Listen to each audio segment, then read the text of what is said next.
Hello. So today let's talk about our conscious and unconscious mind. So our conscious is to be aware, intentional, and responsive. Unconscious, on the other hand, refers to being unaware or performing something without realizing it, almost automatic. The conscious mind is not aware of the presence of the unconscious mind. However, the unconscious mind is very aware of our conscious mind.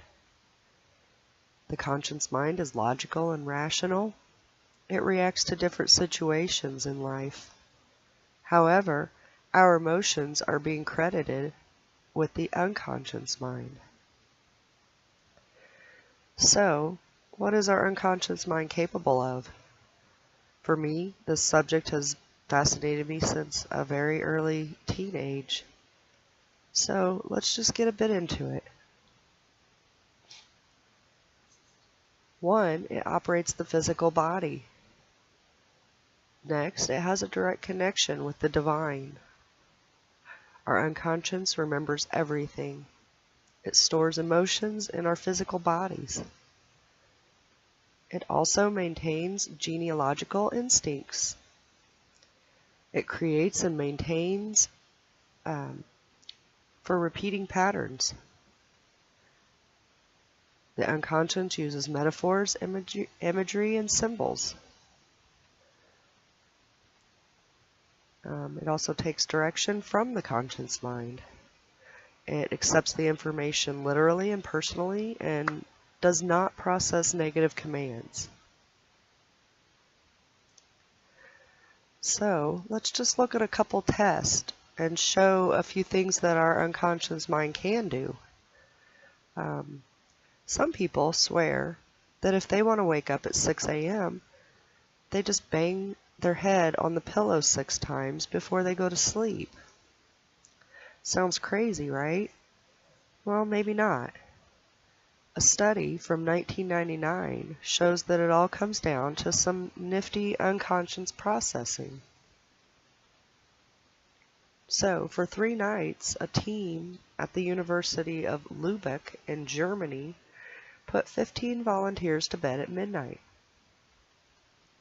The team told the participants that they would wake them up at 9 a.m. and did, or told them they would wake them up at 9 a.m., but actually woke them up at 6. And the rest of the group, they told them they would wake them up at 6 a.m., and they did wake them up at 6 a.m. So the last group that woke up when they were told they were going to wake up had a measurable rise in the stress hormone. Started about 4:30 in the morning and it peaked about 6 a.m. The people that woke up unexpectedly had no such spike. The unconscious mind, the researchers concluded, can not only keep track of time while we sleep, but also can set a biological alarm clock to jumpstart the waking process.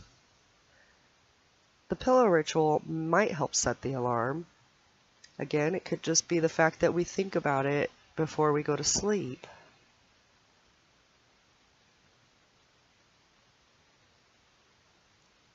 It's pretty interesting. So, a Canadian researcher devised a clever experiment to test out Canadian children who had been adopted from China.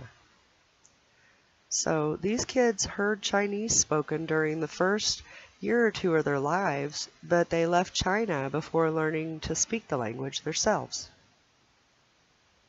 So what they were interested in seeing was whether these children retained any neurocognitive traces of Chinese, even though they had stopped learning Chinese between 6 months and 24 months of age.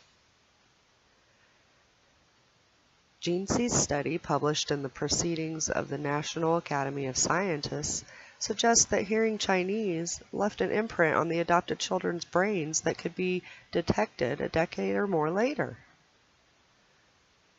Even though they hadn't heard a word of Chinese, again and didn't understand a word of it. So they performed a MRI scan and showed that the kids who had learned Chinese as a native language growing up in Canada, they used the left hemisphere of their brain to process the sounds. It's interesting because that's the side of the brain that typically handles language. Okay, and so did the adoptees, even though they hadn't heard Chinese for a decade or more. That was surprising because the children who had never heard any Chinese at all in their lives showed a different pattern of the brain. They processed the sound using the right hemisphere of their brain. That's the side that processes sound that's not linked to language.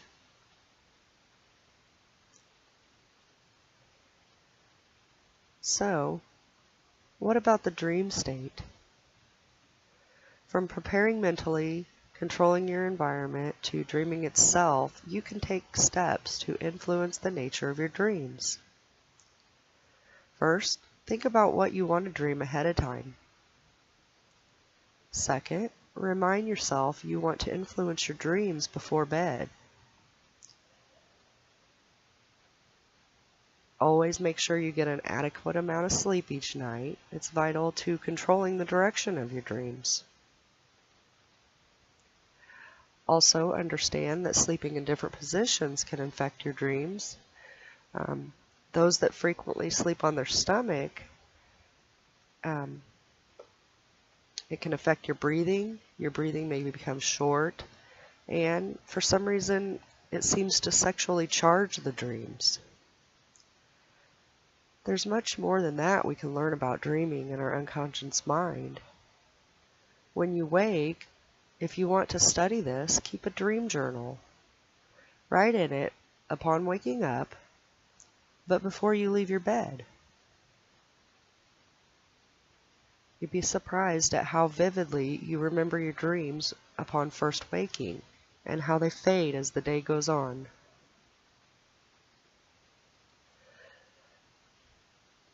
So, if we can use the unconscious mind more consciously, my question becomes, can we create the realities we want and influence our world for the better? Also, can we connect to others no matter how much time and space separates us? It seems to me this subject is now called New Age stuff, but I'm sure this was the first age stuff. This is the original stuff. Our mind and its powers, perhaps, were the original way of communicating. As we and our brains shrunk and our lives were shortened, and the more we've been lied to on such a mass scale, beyond most comprehension abilities, we've lost touch how to tap into the unconscious mind and the powers that lie there. I think it's time to reconnect to ourselves and our source. So, how do we do that? Well, today I got Lev Kung Fu Shaolin as a guest, and he's going to go over some different ways that we can achieve this. So here we go.